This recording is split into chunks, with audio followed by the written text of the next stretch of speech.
Seorang ibu rumah tangga bernama Desi Asnita berusia 27 tahun, warga desa Wairilau, Kecamatan Cuko Balak, Tanggamus, yang sedang mengandung 9 bulan, diterkam buaya saat sedang mencuci di sungai Wairilau. Akibatnya, korban mengalami luka gigitan buaya di betisnya dan harus mendapat 8 jahitan. Selasa siang, korban masih sangat syok di rumahnya, sebab ia tidak menyangka buaya sepanjang 2 meter itu tiba-tiba menyerangnya. Karena udah banyak korban ya, dan mereka takut. Saat kejadian, korban sempat melawan dan bisa melepaskan gigitan buaya. Setelah itu, korban dievakuasi oleh beberapa tetangganya yang juga sedang sama-sama mencuci pakaian.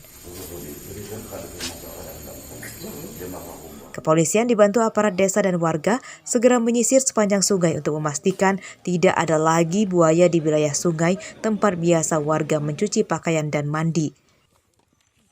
Tersebut kami tadi dari pihak Polsek bersama Bapak Camat dan aparatur kecamatan mendatangi lokasi, memberikan edukasi pada masyarakat dan kita melihat korban bagaimana lukanya.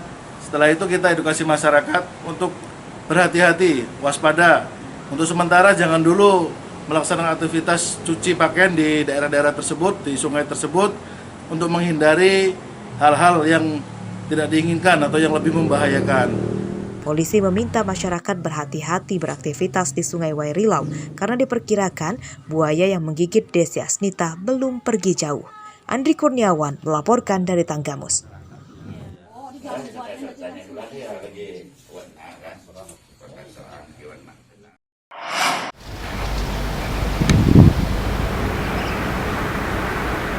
Berkas kasus pembunuhan terhadap istri sirih bernama Reni alias Tukini oleh Joko Selasa siang dilimpahkan ke Kejaksaan Negeri Gunung Sugih, Lampung Tengah. Tim penyidik Polres Lampung Tengah masih menunggu jawaban dari pihak Kejaksaan Negeri Gunung Sugih. Apakah kasus tersebut lengkap dan P21 atau malah masih ada yang harus dilengkapi. Pengusutan kasus tersebut lebih lama karena jaksa yang menangani kasus ini sempat sakit. Dari hasil pemeriksaan polisi, tersangka merupakan pria tukang nikah alias beristri banyak. Korban merupakan istri ketiga tersangka yang dinikahi secara siri sejak sekitar setahun lalu. Pembunuhan terjadi saat tersangka baru saja menjual mobil bekas. Dalam perjalanan pulang, mereka terlibat keributan karena korban mengetahui tersangka ternyata menikah lagi atau memiliki istri keempat. Korban yang mengamuk kemudian dianiaya tersangka dengan kayu dan mayatnya dibuang ke dalam sumur tua di sebuah rumah kosong di Kecamatan Waipungubuan, Lampung Tengah. Ya sebenarnya tidak ada masalah. Kita lakukan prarekonstruksi pada waktu itu, kemudian rekonstruksi kita undang secara lisan juga pihak korban, keluarga korban kita datang sini, tapi mereka tidak sempat hadir mungkin karena kesibukannya, sehingga kita laksanakan. Cuman memang JPU-nya sempat terpapar COVID sehingga harus diisoman kurang lebih 2 minggu. Itu aja. Jenazah korban ditemukan di dalam sumur tua terbungkus plastik terpal pada 20 April 2021 lalu. Saat pertama ditemukan, polisi sempat terkecoh dengan ditemukannya KTP wanita berkewarganegaraan Jepang di sekitar TKP yang ternyata tidak ada kaitannya dengan korban. Sepekan melakukan penyelidikan, polisi berhasil menangkap Joko, suami korban. Tersangka ditangkap saat bersembunyi di rumah istri tuanya. Dari penangkapan itu, polisi menyita sejumlah sertifikat tanah yang diduga milik korban yang dicuri oleh tersangka. Ari Susanto melaporkan dari Lampung Tengah.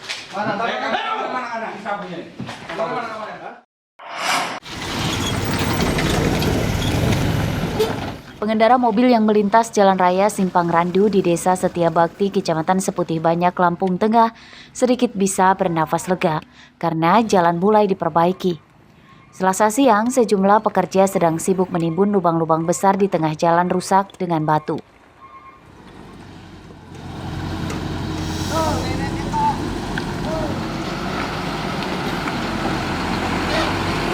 Perbaikan jalan sepanjang sekitar 2 km ini dilakukan atas inisiatif camat yang melibatkan para kepala kampung, dengan meminta bantuan material batu ke sejumlah perusahaan di wilayah ini.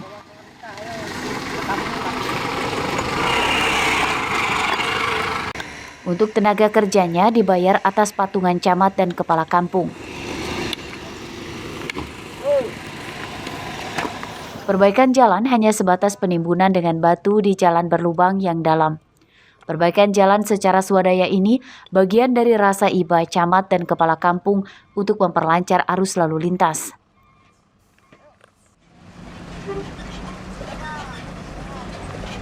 Supaya jalan bisa dilewati dengan nyaman, jadi dari donatur dari perusahaan antusias untuk membantu penimbunan jalan sehingganya untuk dilewati agak nyaman lah, walaupun nggak begitu lancar tapi nyaman. Sifatnya jadi hanya penimbunan Pak ya? Sifatnya hanya penimbunan sehingganya nggak terlalu amat.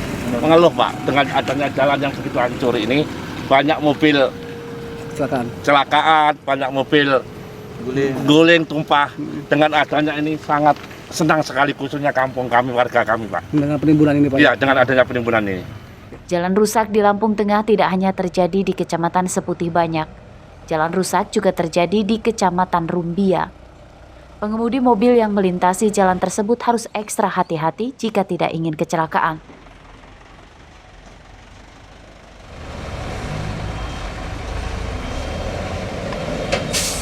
Sebetulnya ya harus harus diperbaiki lah. Ini kan jalur utama lah. Siap. Kira-kira mengganggu waktu nggak Pak? Ya jelas ganggu waktu. Seharusnya dari belakang ke sini hanya jarak 10 kilo kan seharusnya hanya 3/4 jam. Iya. Jalan raya di Kecamatan Seputih Banyak Rumbia hingga ke Gaya Baru Lampung Tengah sudah rusak sejak puluhan tahun silam, namun belum kunjung diperbaiki.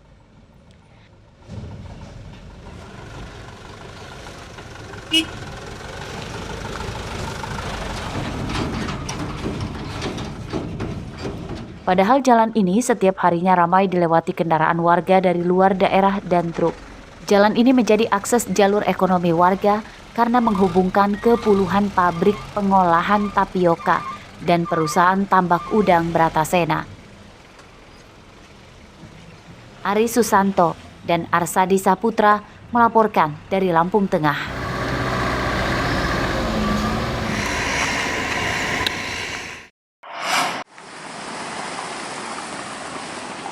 Masih terkait informasi jalan rusak di Tulang Bawang Barat, jalan poros yang dimulai dari Simpang Tugu Rato Pandaragan Jaya menuju Desa Kagungan Ratu Selasa siang sudah kembali rusak.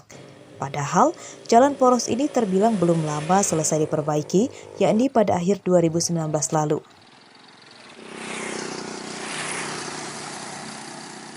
Jalan sudah banyak yang berlubang dan retak. Warga meminta pemerintah Kabupaten Tulang Bawang agar dapat segera menangani jalan ini sebelum kerusakan jalan menjadi lebih parah. Ini jalan ini dari mana menuju mana Pak?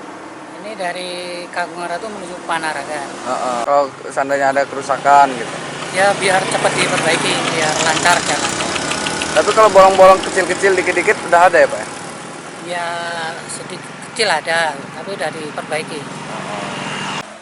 Jalan bagus di kabupaten menjadi pemandangan langka di Provinsi Lampung. Warga pun menyayangkan jika jalan yang baru diperbaiki tidak lama sudah kembali rusak. Meski tidak tahu penyebab pastinya jalan cepat rusak, namun warga berharap pengerjaan jalan diminta dilakukan dengan kualitas yang bagus. Sebab pengerjaan perbaikan jalan dipastikan menelan anggaran hingga miliaran rupiah. Ardi Yohaba melaporkan dari Tulang Bawang Barat.